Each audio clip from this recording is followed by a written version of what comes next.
Christopher Nolan, may the gods curse you. Hello, noble ones. Welcome back to my channel. This is the Metatron speaking. If there is one thing I do on this platform is to give space to Greek voices. And that's what we're going to do today. Now, of course, this is not the only video that I'm going to do a reaction to when it comes to this, because I know people in the comments will say, but what about this other YouTuber? We'll get there.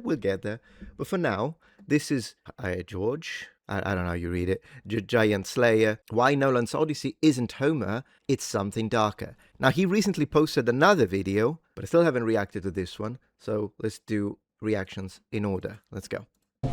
Tell me what you remember. A book called Black Athena. I think people should read it, which argues that classical Greek culture is heavily indebted to Afro-Asiatic and Near Eastern roots. I actually taught Greek mythology to 8th graders.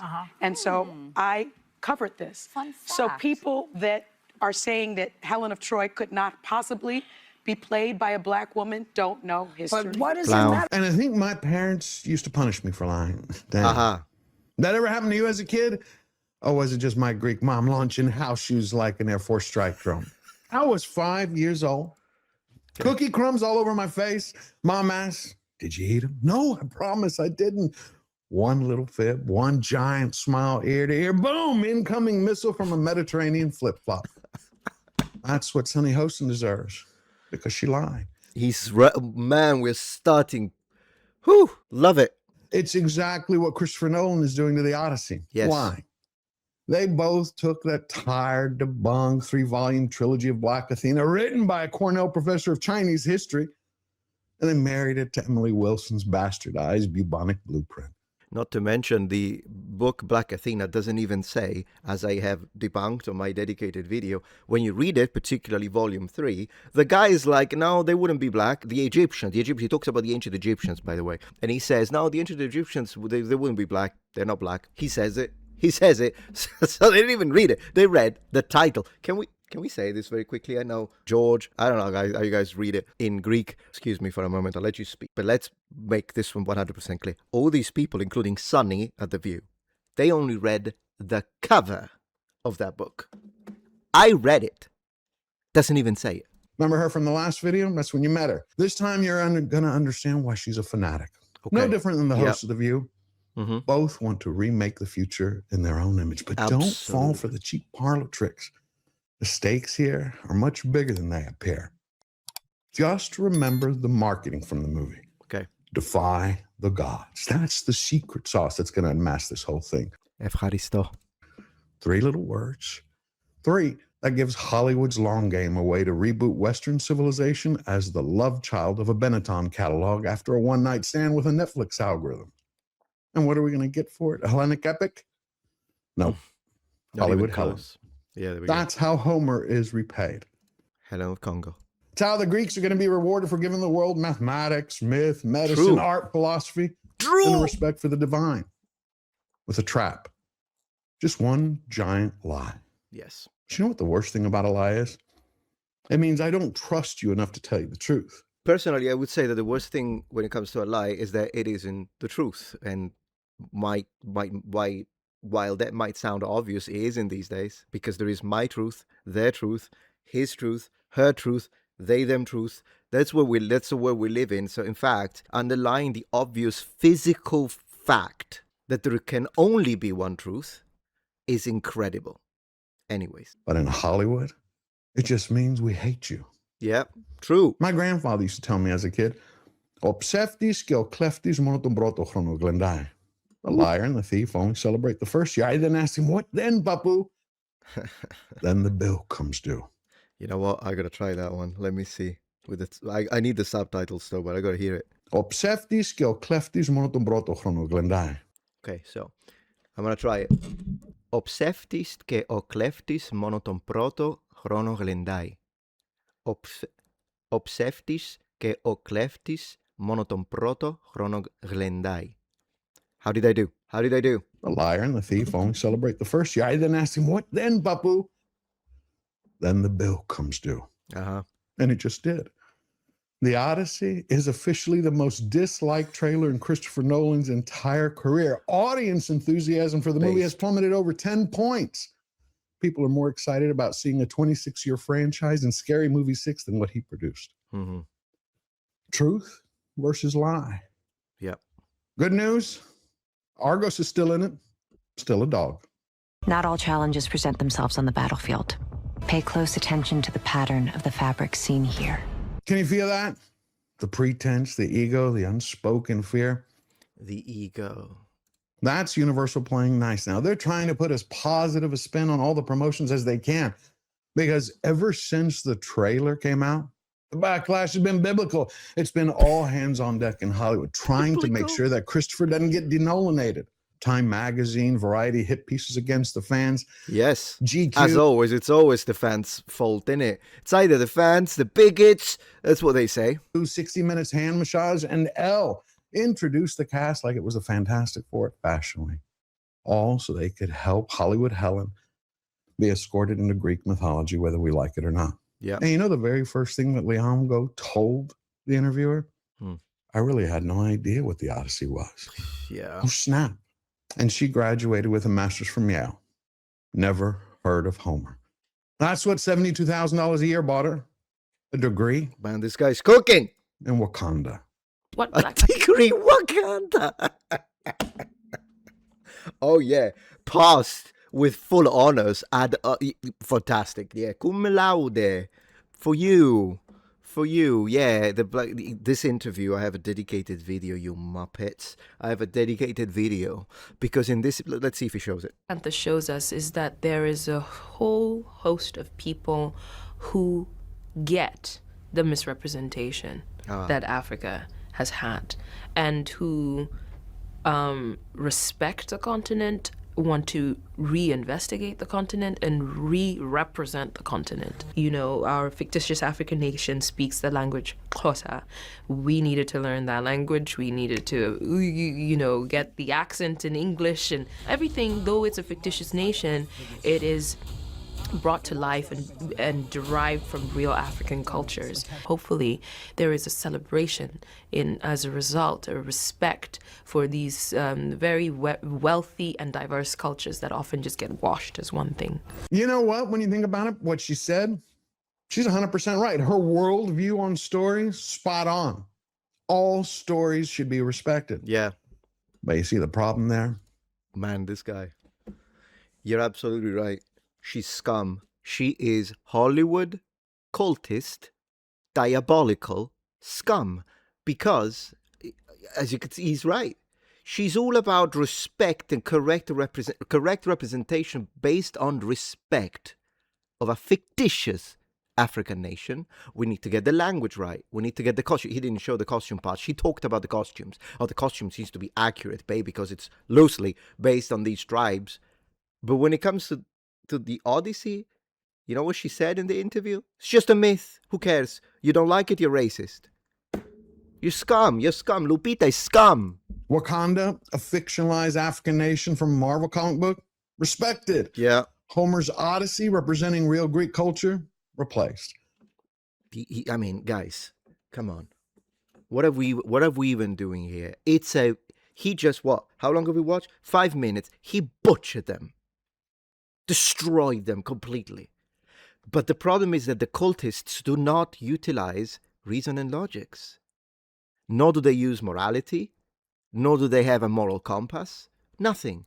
They will listen to this. They will listen to my commentary. And they will say, you hate it because you're racist. What do you do with people like this? How can you coexist with people like this? You can't. It's an entrenched warfare. You stay away from me. I stay on this side of the planet with the good people, and that's it. We don't want to have anything to do with the cultists. And every time you disrespect us, you will continue to do our culture, our history. We will fight back, and that's how it's going to be until Jesus Christ, our Lord, comes back. Lupita Nyong'o even tried justifying her mockery to Elle. It's just a mythological story. Exactly. I find it funny watching celebrities trying to squeeze an epic into a checkbox. They don't get it. Mm-hmm. Mythology will outlast all ideological trends. Homer's work stands taller than modern morality. Man, I love this guy. So just ignore Hollywood's siren song. They want to get you to crash into the rocks. Keep your sights focused on the real shore. Defy the gods. There's that theme again, folks. That's shorthand for Nolan screwing Homer. But fun fact, Greek taxpayers forked over 6.5 million euros to fund that thing. That thing, I like that. Exactly. Correct way to represent that monstrosity, that debauchery. Not the Odyssey, mind you, but something called Charlie's Tale. That was the original name of the movie. Yep. Really? You got a lot of Ouzo money and Yaz pensions went into that. What the Greek Ministry of Culture officially classified as pure fiction. Bro, it's like it's insane. It's a humiliation. That's what they're trying to do. They take your money, they destroy your culture, they erase you from history, they replace you, they hate you, and they make you pay for it. Bro, this is... But then you are the hateful one. The moment you complain out of self-defense, literary self-defense, historical self-defense, then you get berated. It's ungodly. It is demonic. And that's Christopher Nolan's gift to everyone in 2026. Selling out to join the hyperventilating hyenas of the view to turn us all into lotus eaters. Yeah. See, they want us blissed out, forgetting who we are, forgetting where we come from. They want us to forget all the lessons the Odyssey has taught us to fight for. Father, mother, child, faith, country. Yeah, because half of those words are not allowed in the cult reprogramming language. Father, so mother is birthing parent, father non-gestating parent, child is non-binary they them, faith, don't even try, country, are you an ultra-nationalist bigot, female, individual who menstruate. Bro, if you're left-wing and you're a fan of mine, please become a centrist. Please become a centrist. That's what I'm going to say. Unless you're like old-school left-wing. If you're old-school left-wing, you probably cringe at this shit. And the fake champagne socialism by, for instance, a sub-biker who buys Gucci. Is that left? Is that class struggle?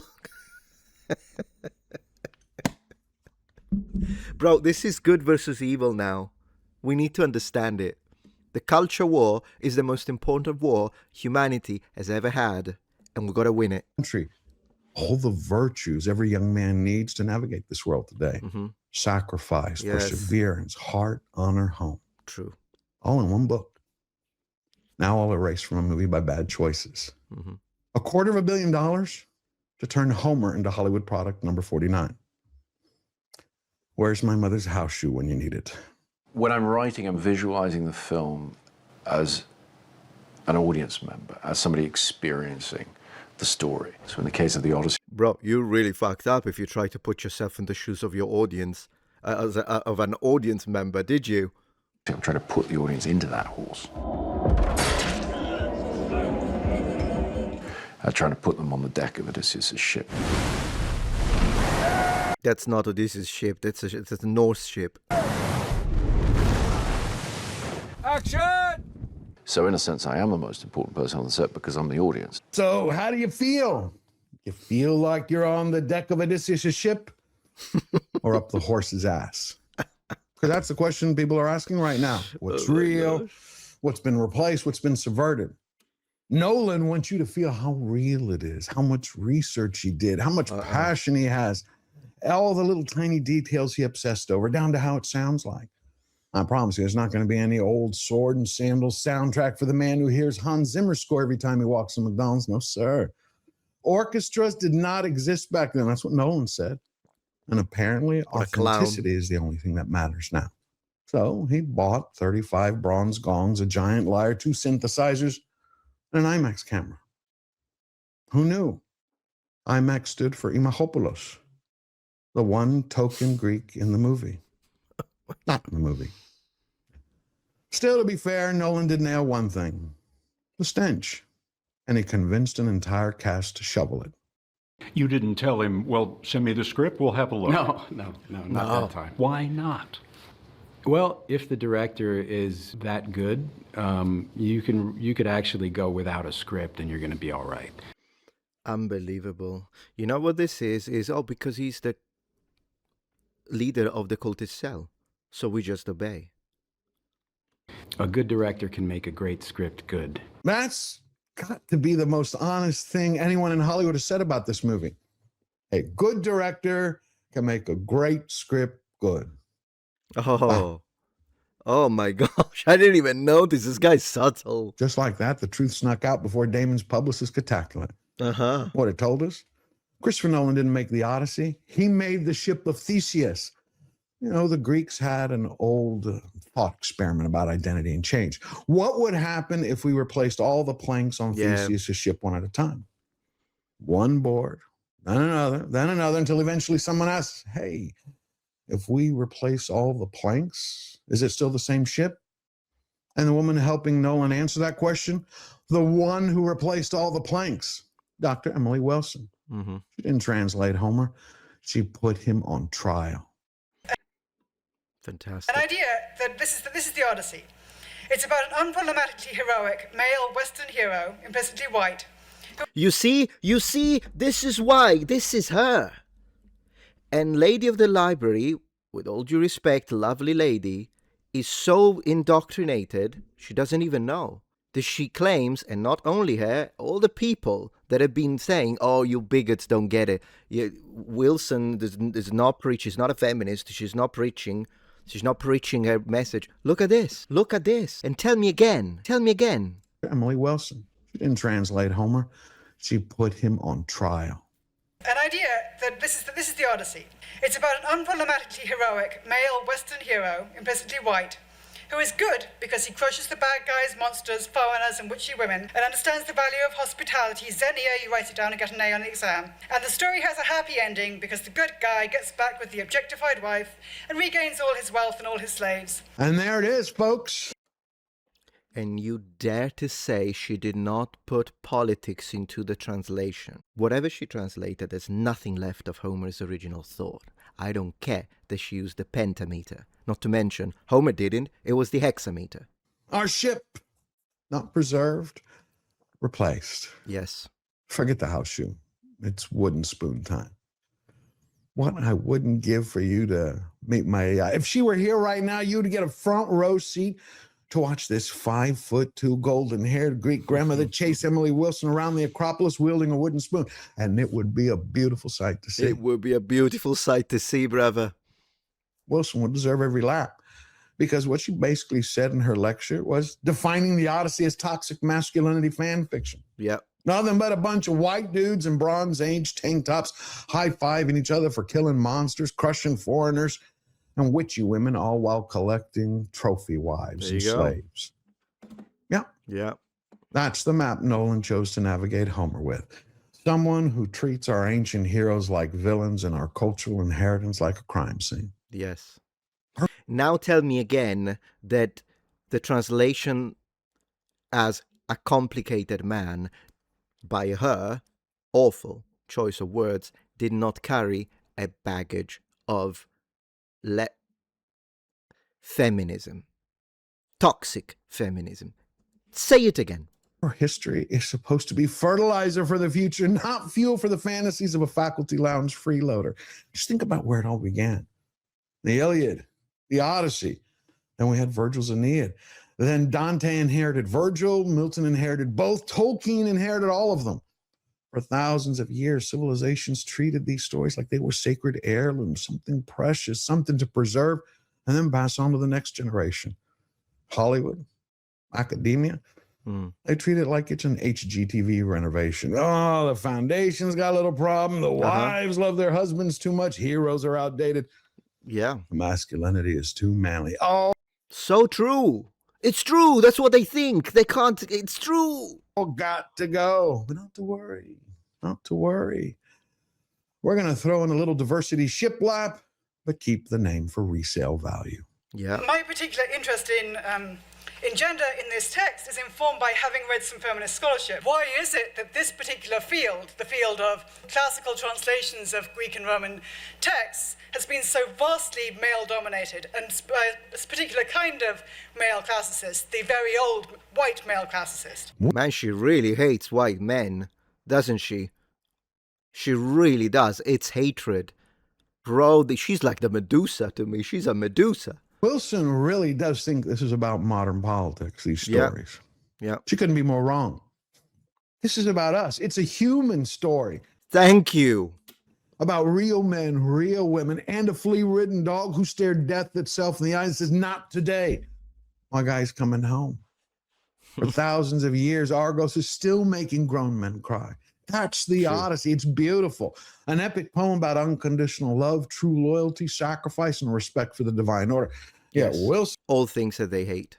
takes one look at these stories and sees a problem to be solved. Not a story to steward across time, but suspects to interrogate. Man, this guy is killing it. This guy's amazing.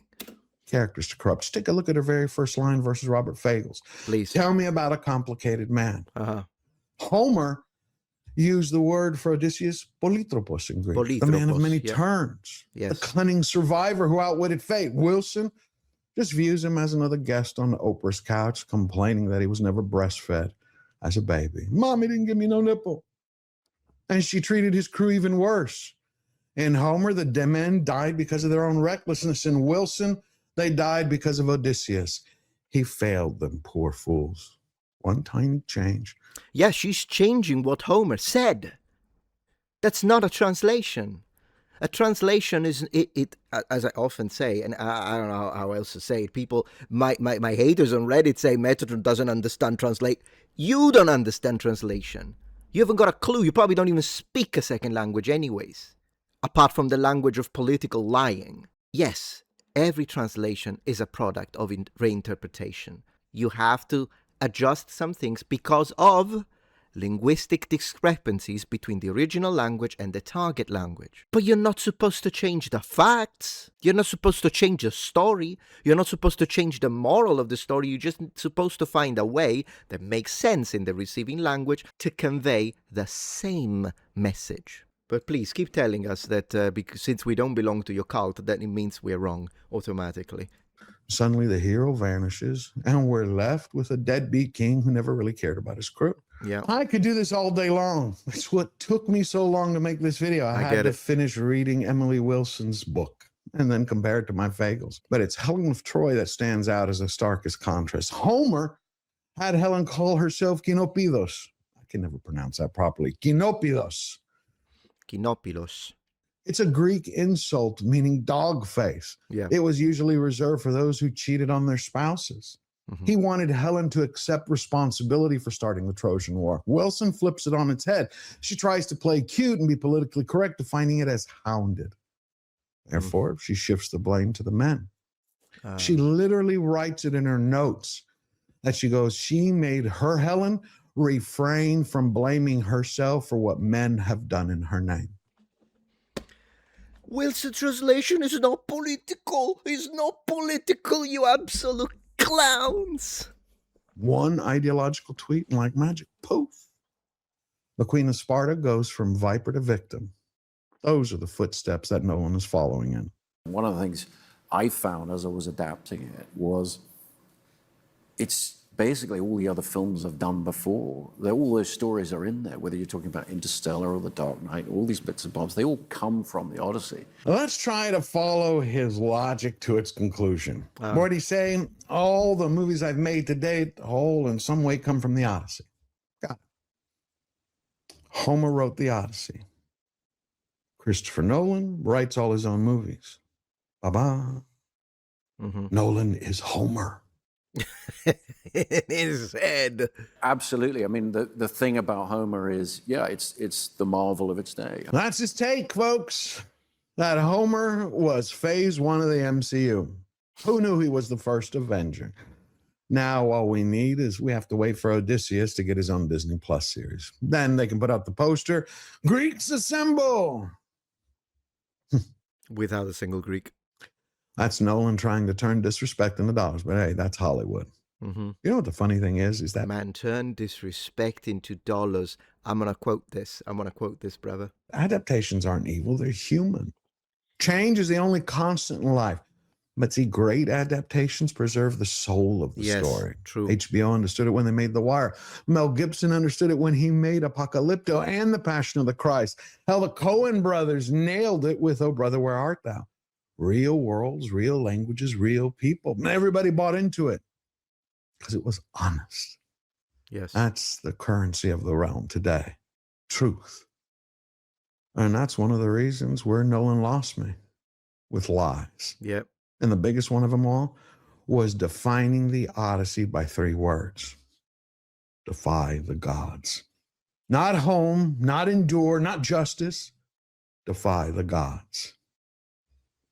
See, Odysseus, he wasn't rebelling against the cosmos. True. He was trying to navigate his way through it to get back home.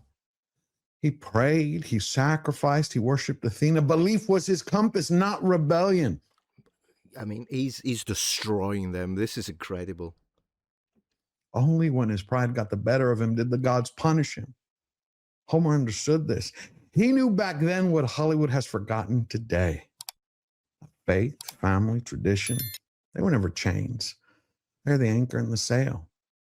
The Odyssey, it survived for 3,000 years because it's our story, a human story. We wake up every day, face our own demons, fight our own storms just to get back to our Ithaca, our home. Mm-hmm. Even when broken, we return unbeaten to try again. So, will the Odyssey survive, Nolan? You bet your ass. Mm-hmm. And one day, all that'll be left of Hollywood, tombstone, carved in it, will be 3 little words. Let's go. Let's go. Homer says hello. Bro, that was a phenomenal video. Here's my like. Incredible work. Please go subscribe and support this channel. We need more people like this. Thank you for watching. If you appreciate my content so far and wish to help ensure my ability to continue to tell it how it is, regardless of any possible backlash, please support this channel on Patreon. Any support helps me and my team of academics keep the channel strong and gives us the means to fight back against the political rewriting of history. Stand with us, form the wall, defend the truth.